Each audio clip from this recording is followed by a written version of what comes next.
automatic speed breaker system. இதோட process RF transmitter. இதில் இருந்து சிக்னல் வெளியே வந்து RF ரிசீவருக்குள்ளே உள்ள போகுது. ஆண்டனாக்கு இருந்து இந்த ப்ராசஸை நாங்கள் ஆம்புலன்ஸுக்குள்ளே கொடுத்து போகிறோம். ஓட்டுநர் ஸ்பீட் பிரேக்கருக்கு பக்கத்தில் இந்த ஐஆர் சென்சார் மூலமாக RF ரிசீவருக்குள்ளே சிக்னல் உள்ள போனதுக்கு அப்புறமேட்டு ஆட்டோமேட்டிக்காக ஸ்பீட் பிரேக்கர் அடி போனதுக்கு அப்புறமேட்டு ஆம்புலன்ஸ் அது மேலே கட்டையாக இருக்கும். அதுக்கப்புறமேட்டு ஆம்புலன்ஸ் ஸ்பீடாக போகும். அதுக்கப்புறமேட்டு ஆட்டோமேட்டிக்காக அதே மத்திய ஆம்புலன்ஸ் போனதுக்கு மேலே வந்து எப்படி இது செயல்படுகிறது?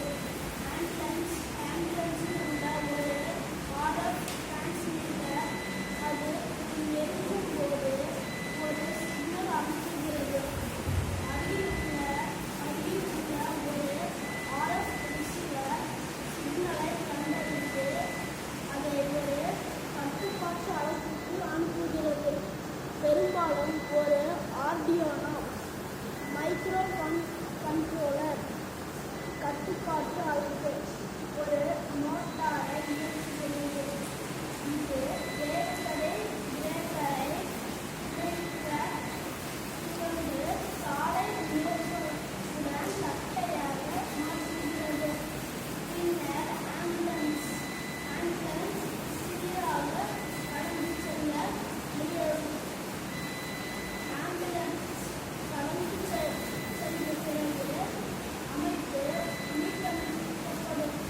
மேலும் வேகத்தடை அதன் செயல்பாட்டு